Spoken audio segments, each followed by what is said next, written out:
So I thought I'd do a quick tutorial on how to change the window rubber on these old Zephyr caravans.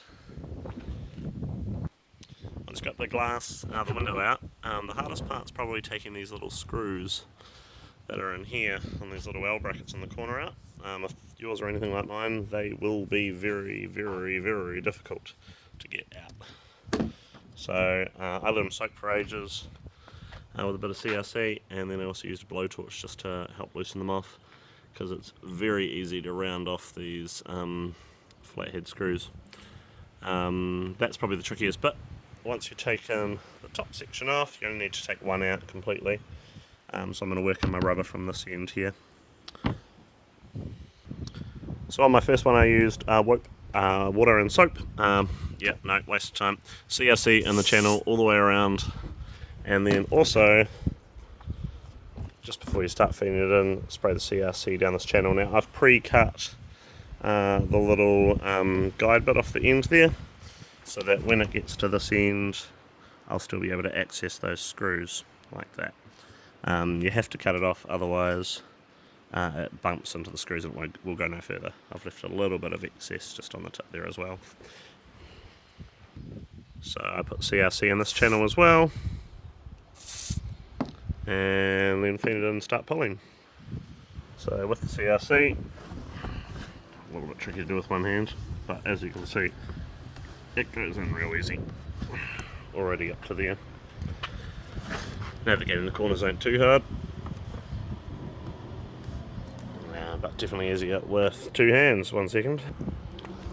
Working in from there.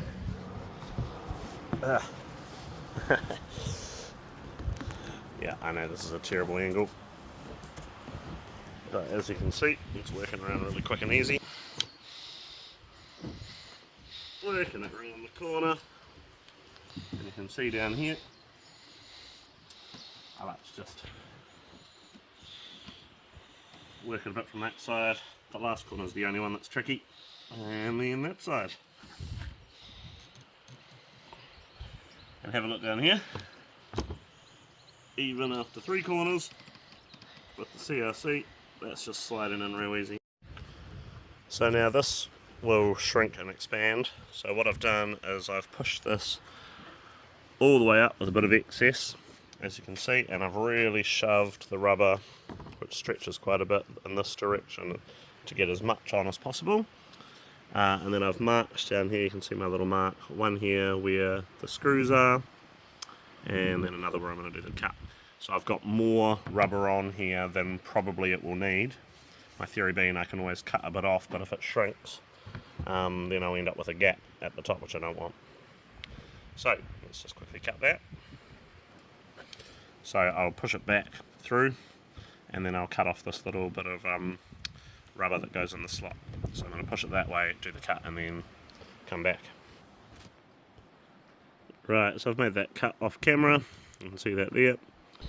Right, there we go. All back together. Should go with that same, but lubricate those screws when you put them in. Do the next guy a favour, or yourself if you ever break a window, and now it's ready to be put back in.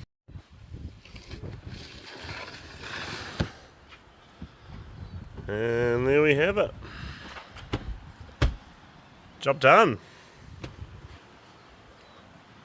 I'll leave that for a little while and maybe trim a little tiny bit of that rubber off if I need to, but I'll let it settle for at least a couple of days. Anyway, it's looking fine. That one's done, that one's done, and I'll put a link in the post where I brought the rubber from. Sweet.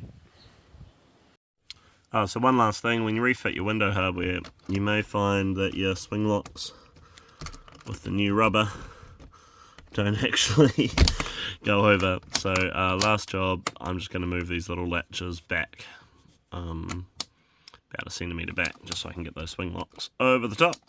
You may or may not have that issue. I'll put a link in the description as well, where I got these from, which replaced the original ones. Alright, cheers guys, sweet as.